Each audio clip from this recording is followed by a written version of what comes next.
نور في الظلمات أنسي في خلواتي يا سعدي وهنائي القرآن حياتي نور ملأ القلب ففاض بحب كتاب الله أشرق دربي بالقرآن فشكرا يا رباه.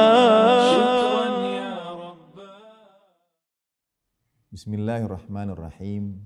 Alhamdulillahirabbil alamin. Wassalatu wassalamu ala asyrafil anbiya'i wal mursalin. Sayyidina Muhammadin wa alihi tahirin wa ashabihil mayamin wa jami'i ibadillahi salihin al-mukhlasin. Assalamualaikum jami'an warahmatullahi wabarakatuh. Asyhadu an la ilaha illallah wahdahu la syarikalah wa asyhadu anna sayyidana Muhammadan abduhu wa rasuluh. Allahumma salli wa sallim ala sayyidina wa maulana Muhammadin wa ala alihi wa sahbihi wa man ittaba'ahu bi ihsanin ila qiyami yaumiddin.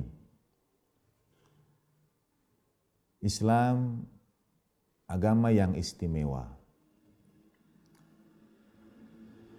Dalam Islam kita diperkenalkan dengan begitu banyak keindahan, kemuliaan, keutamaan. Islam punya kiblat yang satu, yang kepadanya jutaan, miliaran kaum muslimin sepanjang sejarah menghadapkan wajahnya. Islam punya peribadatan seperti ibadah haji, punya peribadatan seperti puasa dengan berbagai macam tradisi yang ada di berbagai negeri yang mengikat semuanya dalam satu kesatuan, keunikan, keistimewaan Islam. Di atas segalanya, Islam punya kitab suci teramat berharganya, teramat mulia, Al-Quranul Karim. Kitab suci yang dengan kitab ini dipersatukan seluruh kaum muslimin di seluruh dunia.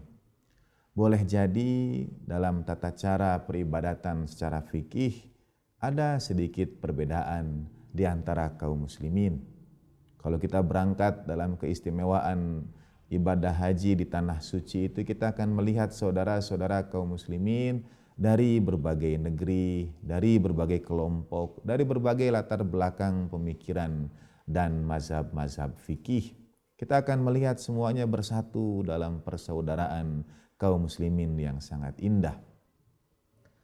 Di atas semuanya yang menyatukan kaum muslimin itu adalah Al-Quranul Karim, kitab Allah Ta'ala yang satu, yang tidak ada semisalnya sesuatu apapun juga. Mukjizat terbesar Rasulullah Shallallahu Alaihi Wasallam menurut para ulama, mukjizat Islam, risalah baginda Nabi Shallallahu Alaihi Wasallam sebagai risalah akhir zaman adalah kitab suci Al-Quran. Kata mukjizat dalam bahasa Arab punya makna yang artinya melumpuhkan.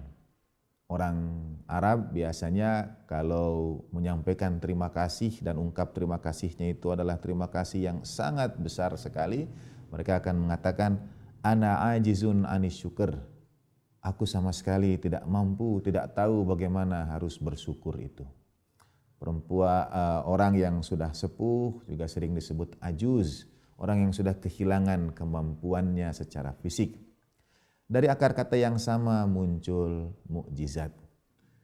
Ketika ia dihadirkan untuk para nabi, mukjizat itu untuk siapa?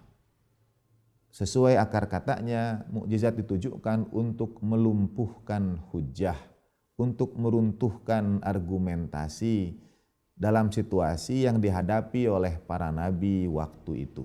Misalnya, di zaman Nabi Musa alaihi salatu wassalam yang disebut orang yang pintar, orang yang dirujuk oleh masyarakat adalah mereka yang dapat dalam tanda petik memanipulasi ini dan itu, atau dengan kata lain menggunakan ilmu sihir. mengubah benda dan lain sebagainya. Sehingga mukjizat yang Allah Ta'ala turunkan pada Nabi Musa untuk mengalahkan hujah orang-orang waktu itu, diantaranya tongkat yang kemudian berubah menjadi ular.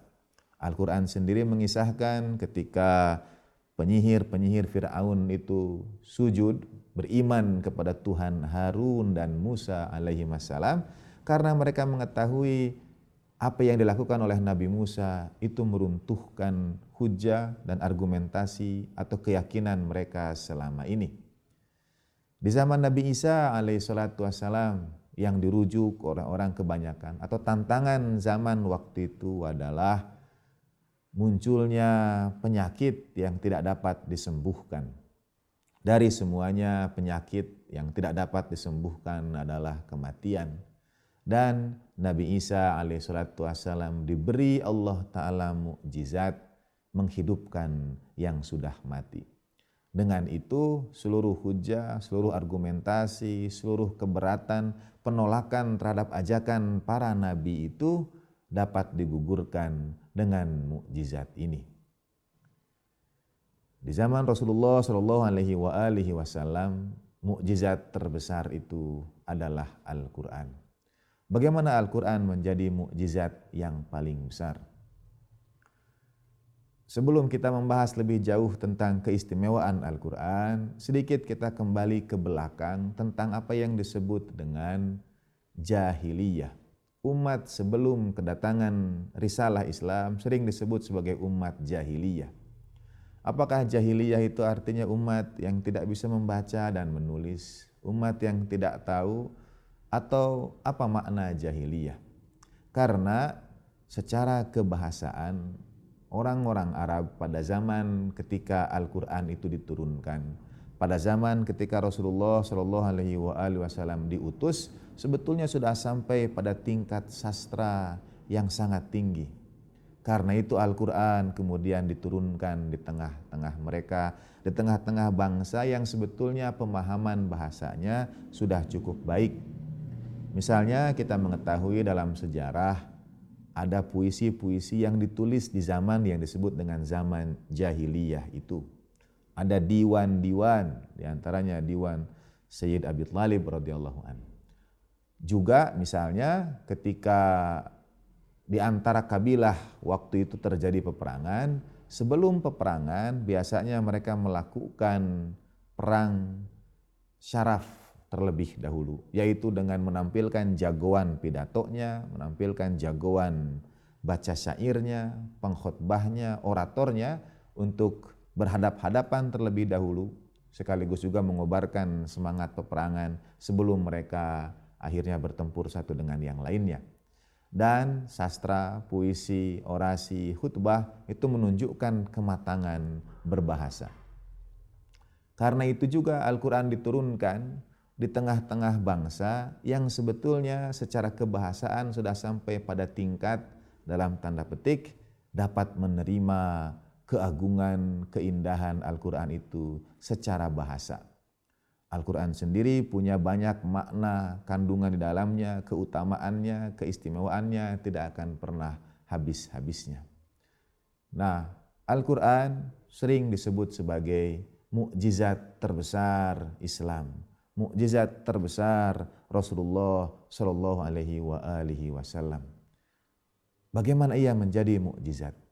Mukjizat yang pertama adalah keterpeliharaan Al-Quran. Al-Quranlah satu-satunya kitab yang tidak akan pernah dapat diubah, tidak akan pernah dapat dipengaruhi oleh apapun juga, dan bertahan sebagaimana ia dibaca, dihafalkan di zaman baginda Nabi SAW dengan para sahabat, begitu pula Al-Quran dibaca kini dan dihafalkan kini. Itu mukjizat yang pertama. Dan kekuatan mukjizat ini, kalau orang meyakini Al-Quran sebagai mukjizat terbesar Islam, mukjizat terbesar baginda Nabi, dan mukjizat yang pertama itu adalah keterpeliharaan Al-Quran. Karena itu tuduhan apapun terhadap bentuk Al-Quran yang berbeda, terhadap ada Al-Quran lain selain Al-Quranul Karim yang kita baca setiap saat tidak dapat diterima.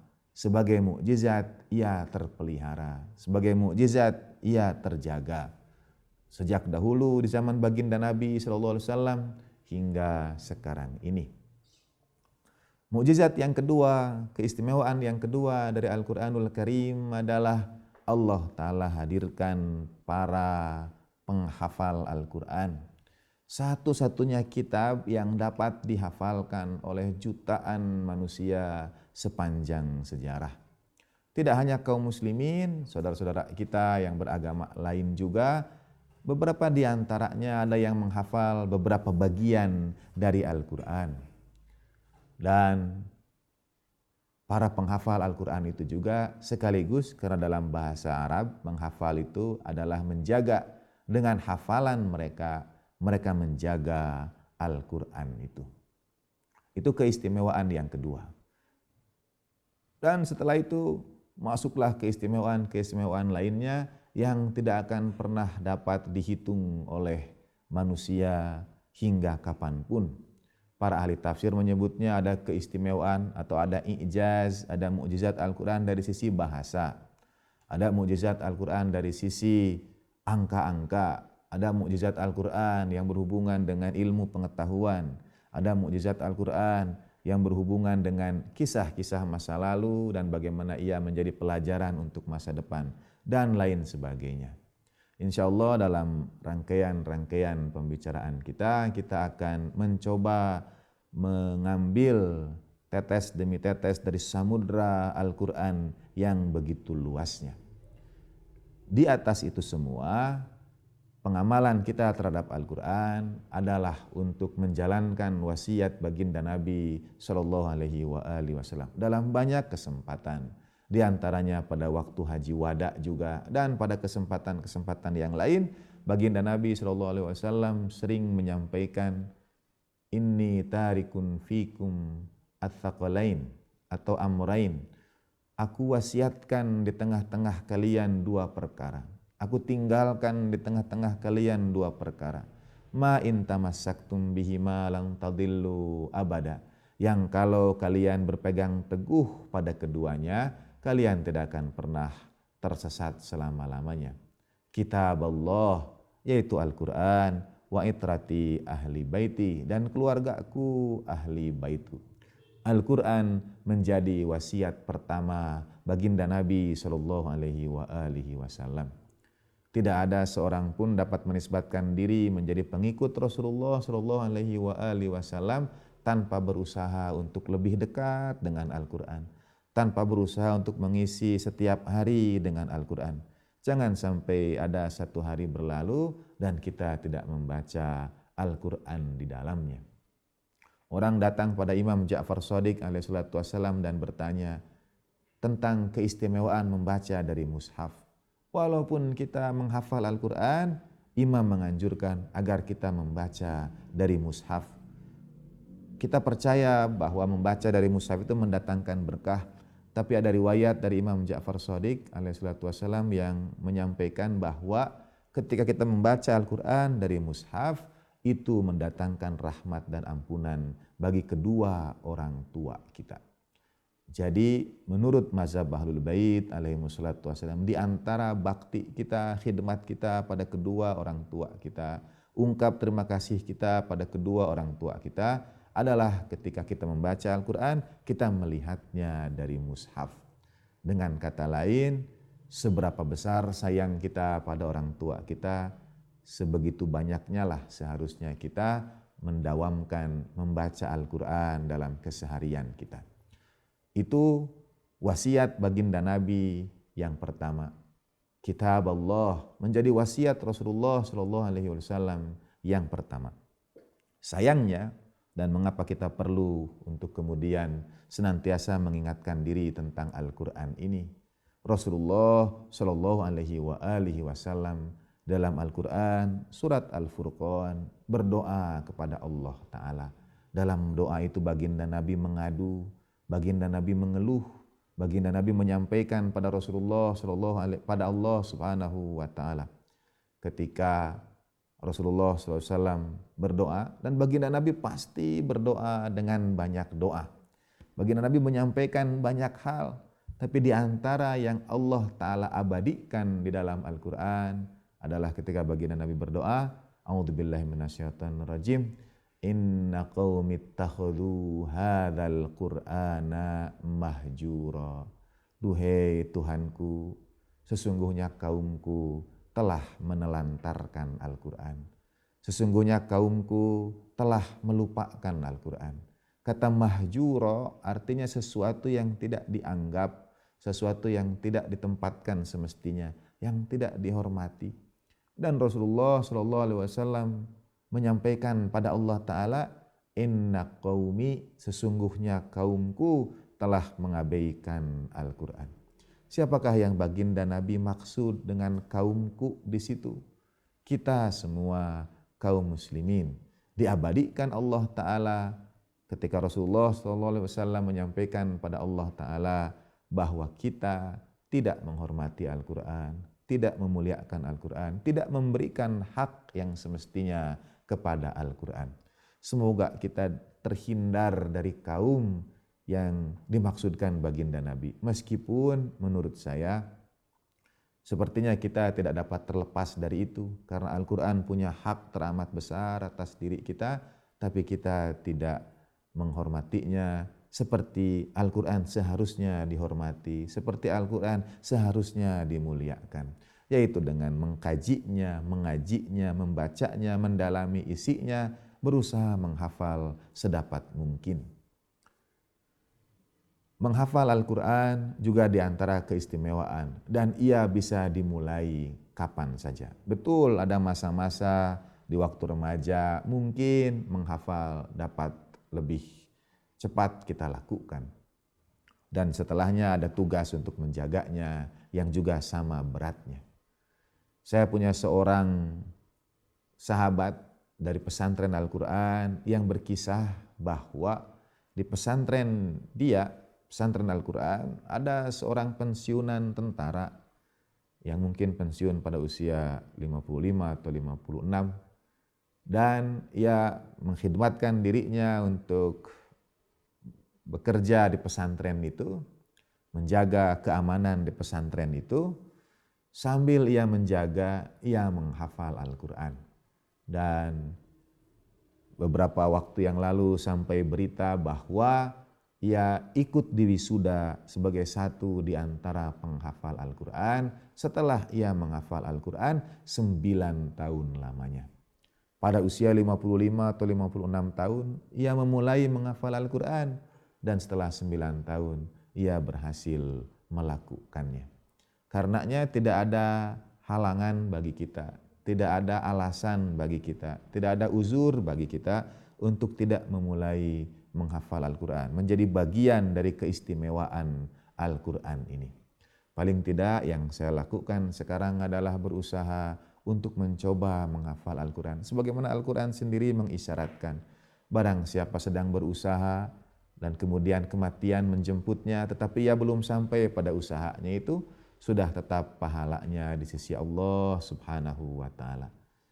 Marilah kita menjadikan diri kita, keluarga kita, anak-anak kita bagian dari generasi para penghafal Al-Quran ini. Setidaknya kita dicatat termasuk di antara mereka yang berusaha menghafalkan Al-Quran. Karena ia adalah wasiat baginda Nabi Sallallahu Alaihi Wasallam. Tetapi lebih dari itu, ketika baginda Nabi menyampaikan wasiat, yang baginda Nabi inginkan adalah kebahagiaan kita. Yang baginda Nabi harapkan dari kita adalah keselamatan kita. Ketika Rasulullah SAW mewasiatkan Al-Quran, karena baginda Nabi sangat ingin kita itu berbahagia, tidak ingin kita menderita. Karena itulah diwasiatkan Al-Quran. Dalam Al-Quran itu ada syifa, ada penyembuh, lima fis sudur, untuk apa yang ada di dalam hati, dalam diri. Al-Quran menjadi penyembuh bukan hanya untuk hal-hal yang bersifat ragawi.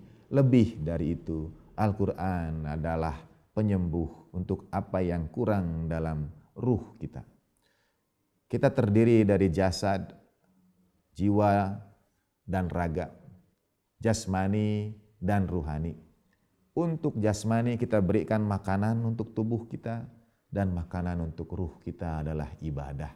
Di antara makanan untuk ruh itu, untuk menghidupkan ruh, untuk menyelamatkan ruh, untuk menyembuhkan ruh itu adalah Al-Quran.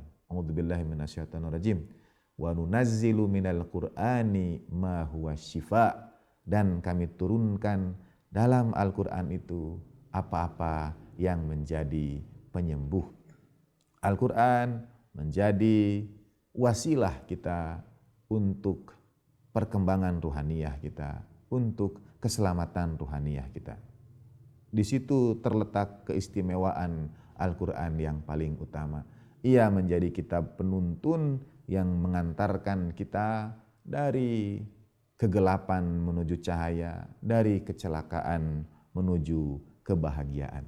Dan kita akan melihat serangkaian mukjizat-mukjizat Al-Quran yang lainnya. Bahwa ia turun di Makkah dan di Madinah, dalam keadaan seperti apa ia diturunkan. Ketika baginda Nabi SAW menerima wahyu itu, kemudian menyampaikannya, sebagian para sahabat mencatatnya, sebagian lagi menghafalnya. Sayyidina Ali bin Abi Thalib karamallahu wajhah sebagaimana diriwayatkan dalam beberapa kitab sejarah menjadi saksi yang mengetahui kapan ayat ini diturunkan, di mana ayat itu diturunkan, tentang siapa ayat ini turun dan lain sebagainya. Dan kita akan menemukan beragam keindahan Al-Quran itu. Bukan hanya pada ia makanan ruh, bukan hanya pada mukjizat-mukjizat yang berkaitan dengan kehidupan dunia kita, tetapi lebih dari semuanya Al-Quran membimbing kita dari ketidaktahuan, dari kegelapan pada cahaya, dan menjadi wasiat baginda Nabi SAW. Saya ingin kisahkan satu cerita ketika seorang kaisar Romawi menulis surat kepada khalifah kaum muslimin waktu itu. Dalam suratnya itu ia kisahkan bahwa ia membaca dalam kitab terdahulu, dalam kitab yang mereka yakini, ada satu bacaan, ada satu surat yang kosong dari 7 huruf. Dan barang siapa yang membaca surat yang kosong dari 7 huruf ini, ia akan dihindarkan dari siksa hari akhir. Kaisar Romawi ini berusaha untuk mencari tahu, mengumpulkan para sarjananya, cerdik cendekianya untuk menelusuri satu surat yang dimaksud itu yang mana yang kosong dari 7 huruf. Dan mereka tidak berhasil menemukannya, tidak tahu apa yang dimaksud dengan surat yang kosong dari 7 huruf itu. Sehingga kemudian ia mengirimkan surat kepada khalifah kaum muslimin waktu itu, yang ketika membacanya juga tidak dapat dengan segera menjawabnya. Ia mengumpulkan cerdik pandai, ia mengumpulkan para ulama, menyampaikannya. Juga mereka tidak mengetahuinya. Sehingga seorang di antara mereka berkata, untuk perkara seperti ini kita tanyakan kepada Imam Ali Al-Hadi alaihi salatu wassalam, seorang di antara silsilah emas keturunan Rasulullah sallallahu alaihi wasallam. Dan ketika disampaikan kepada Imam Hadi alaihi salatu wassalam, Imam menjawab, yang dimaksudkan dengan surat yang kosong dari 7 huruf itu adalah surat Al-Fatihah. Mengapa? Karena dalam surat Al-Fatihah seluruh huruf hijaiyah itu dihadirkan Allah Subhanahu wa taala. Dari alif sampai ya. Alif, ba, ta, tha, jim, ha, ho, semuanya sampai huruf ya ada dalam surat Al-Fatihah, kecuali 7 huruf saja yang tidak ada di dalamnya. Sebetulnya para pemirsa bisa mencoba mengambil Al-Quran yang ada di dekat mereka dan membuka surat Al-Fatihah, atau telepon genggam yang saudara pegang, buka surat Al-Fatihah dan coba lihat huruf mana yang tidak ada di dalam surat Al-Fatihah itu. Semua huruf dari alif sampai ya ada dalam surat Al-Fatihah kecuali 7 huruf saja. Ketika ditanyakan pada Imam Al-Hadi alaihissalatu wassalam, apa maksud Al-Quran kosong dari 7 huruf? Beliau menjawab, karena seluruh huruf hijaiyah, alif, ba, ta, ta sampai ya ada dalam Al-Quran kecuali 7 huruf saja. Dan 7 huruf itu adalah tha, jim, fa, gha, zai, shin, dan kha.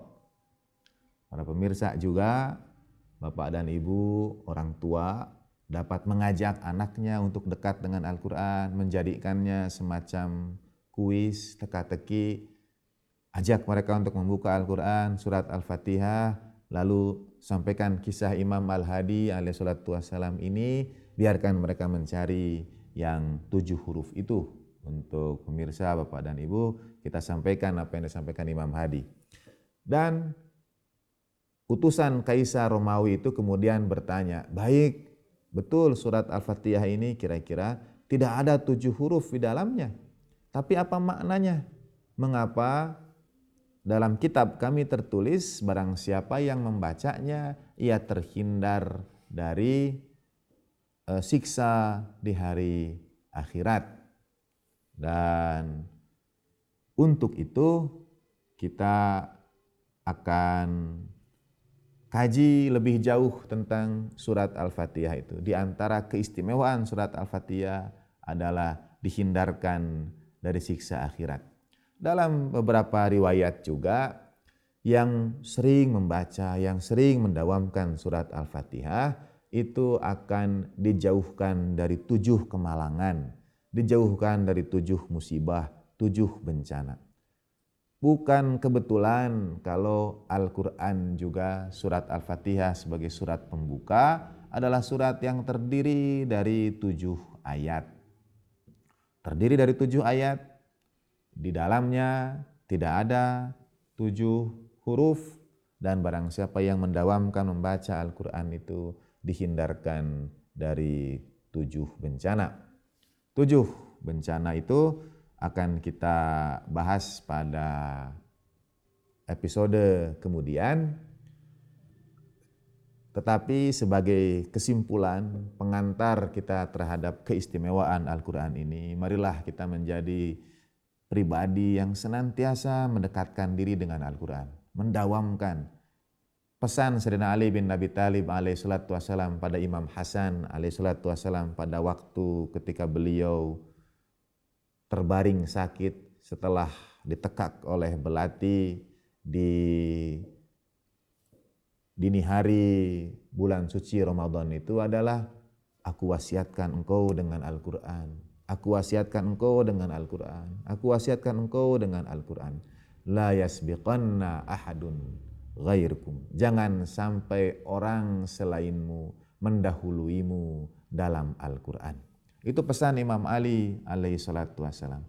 Karenanya kajian-kajian kita ke depan akan berusaha untuk sedapat mungkin mendekatkan diri kita dengan pesan Sayyidina Ali itu, agar kita memuliakan Al-Quran, agar tidak termasuk ke dalam kaum yang dikeluhkan baginda Nabi SAW, agar kita termasuk menjalankan amanat wasiat baginda Nabi SAW yang pertama, inni tarikun fikum amrain ma in tamassaktum bihi ma lan tadillu ba'di abada, kitab Allah wa itrati ahli baiti. Kitab Allah, wasiat Rasulullah SAW yang pertama, yang hanya dapat kita tunaikan kalau kita mendekatkan diri kita, melazimkan untuk senantiasa membaca ayat-ayat suci. Semoga keluarga kita juga senantiasa disertakan dalam keberkahan kitab suci ini. Semoga Al-Quran senantiasa menerangi kehidupan kita di dunia, karena hanya dengan bimbingan Al-Quran di dunia kita dapat memperoleh cahaya penerang di hari akhir nanti. Semoga keluarga kita dan anak-anak kita menjadi generasi yang Qur'ani. Wa ma taufiqi illa billah alaihi tawakkaltu wa ilaihi unib. Wa sallallahu ala sayyidina Muhammadin wa alihi tahirin walhamdulillahi rabbil alamin. Wassalamualaikum warahmatullahi wabarakatuh. نور في الظلمات أنسي في خلواتي يا سعدي وهنائي القرآن حياتي نور ملأ القلب ففاض بحب كتاب الله أشرق دربي بالقرآن فشكرا يا رباه.